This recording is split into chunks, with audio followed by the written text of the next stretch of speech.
Hi, it's Missy from RamblinRoseFarmhouse.com, and today I'm going to show you how I make butter from our fresh milk.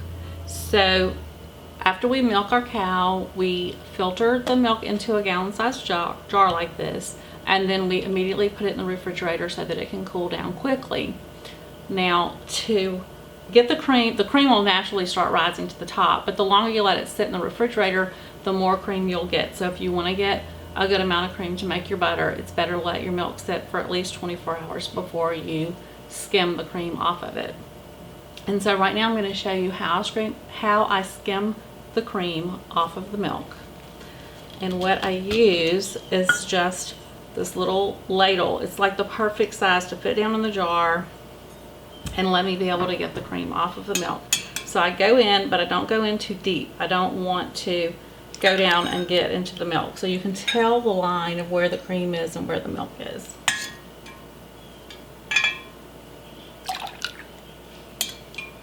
And after you skim a good bit of this cream off, you will kind of start seeing the change in color of the milk. And you know that you've gotten as much as you can get, because you want to try not to get too much of that milk. Now, if you don't want to make butter with your fresh milk, you just shake it up before you use it, and then you'll have whole milk with the cream in it.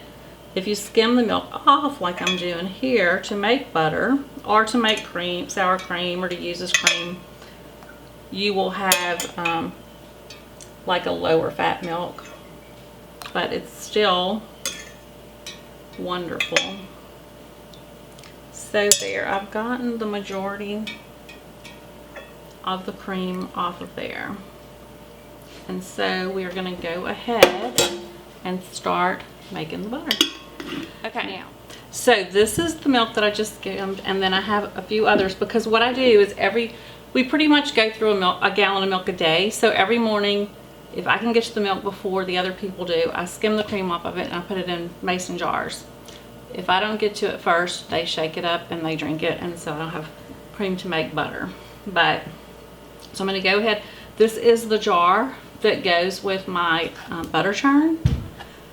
I bought this butter churn a few years ago because we had a cow that was giving us an enormous amount of cream. Half of my jar would be cream and half would be milk. And I just couldn't keep up with making butter any other way. So I got a bigger churn so that I could make a lot more butter. If you don't have a cow, or you're not making a lot at one time, you don't necessarily have to have a butter churn like this, but they are pretty nice. I've used a hand crank churn, I've used a mason jar, a lot of different things to make butter in, and this is definitely the nicest thing that I've used. And I will try to link at the bottom the kind of churn that I have if you want to go and check it out. So I'm going to add all of these jars of cream that I've gotten off of the milk this week into my jar, jar from my churn. So now that I have my cream in my jar, I'm just going to put my butter churn on here. I'm going to screw it on really good. And then I'm going to plug it in. When I plug it in, it'll start running. I always sit it on dish towel because it kind of, it vibrates a little bit when it starts churning, and I just feel like it gives it a little bit more stability that way. So I'm going to go ahead and plug it in, and it's going to start going. Once it starts churning, the cream in the jar will start getting really, really thick. And what it's doing is it's actually making whipped cream. You could stop it at that point and you would have whipped cream, but it'll get really, really thick. And then you'll notice that it's starting to look really thin again. Well, when it's looking really thin again is when it's making the butter, because what's happening is the solid is separating from the liquid. So the liquid is what's sloshing around the jar, making it look like it's thin. And so when you open it up at that point, you'll see that you have solid and you have liquid, and that's your butter. But we'll go ahead and we'll get to churning now. Gotta plug it in.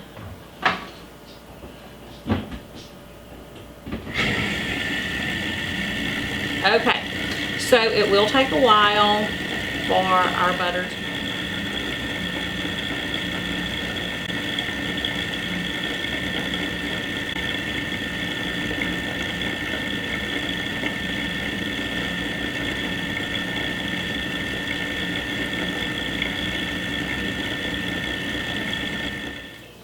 All right, so the butter's done.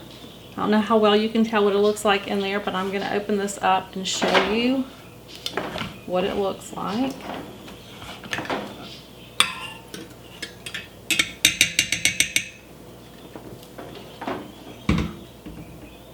Okay, so there's chunks, I don't know how well you can see it, but there's yellow chunks in there and then a lot of white liquid. So the white liquid is the whey and the chunks are the butter. And so now we have to go over to the sink and we're gonna separate this out and we're gonna rinse it and get all of the buttermilk out of the butter. Okay, I'm gonna dump my butter into the colander and drain the buttermilk off of it.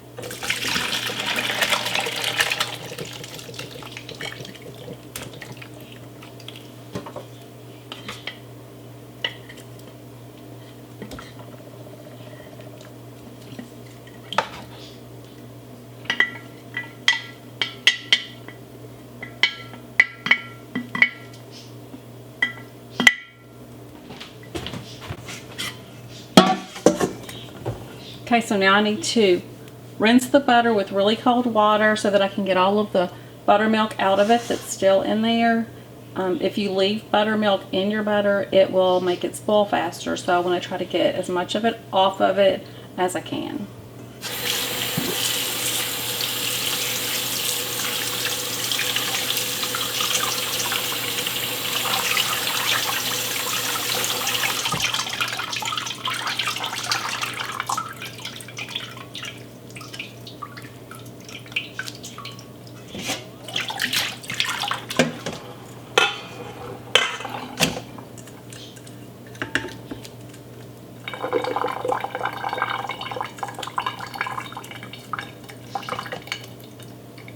Okay, now that I've rinsed it, I'm going to take this wooden spoon and I'm going to try to really press it. You can see the white coming out. That's buttermilk that's still in the butter.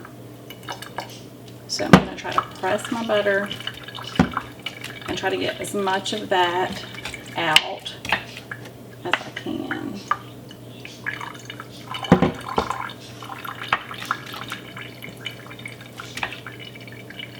You see it's still coming out of there.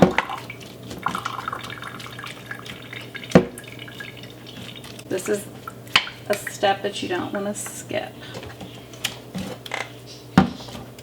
I'm going to continue to press this butter until I don't have any more of this, move this out of the way, of this white liquid coming out anymore.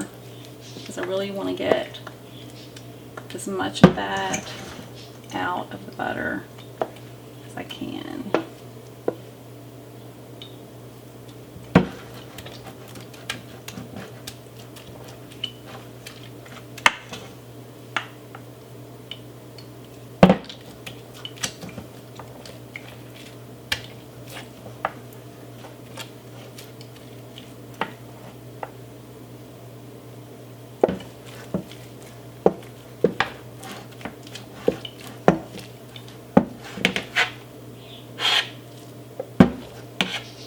I hope that y'all can see this good and see how much buttermilk is still in the butter after we think it's all out.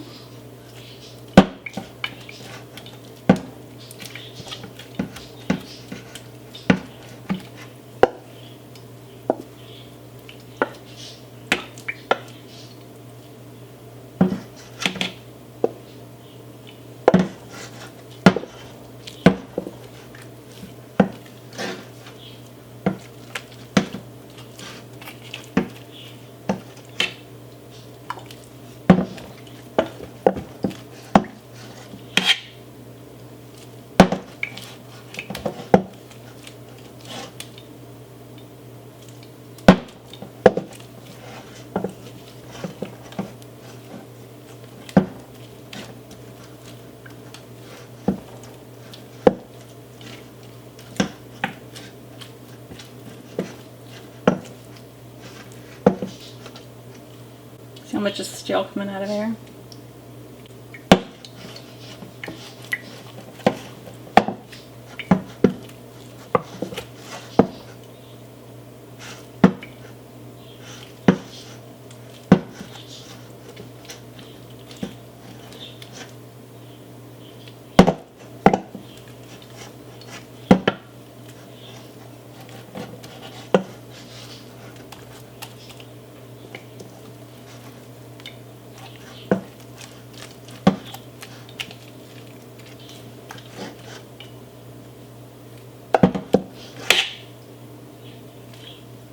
We give it another little rinse.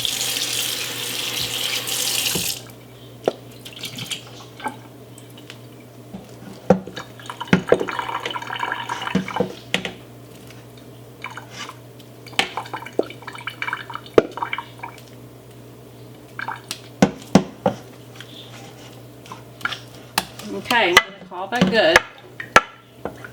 Now at this point you can add salt to your butter if you want to. You don't have to. I'm going to add a little bit of salt this time. Sometimes I do and sometimes I don't. I can't really tell you how much to add. You'll just have to add some and try it and see what you think. But basically it's the same thing. You can buy salted butter in the store or you can buy butter that's unsalted. So there's our butter all finished and ready to be stored in the refrigerator or the freezer until we're ready to use it. Okay, thank you for joining me today on how to make butter. In my next video, I'm going to show you what I do with my butter after this point, the way I mold it into a butter mold. And so stay tuned for that video. If you don't want to miss any of my videos, hit subscribe. And thanks again for joining me.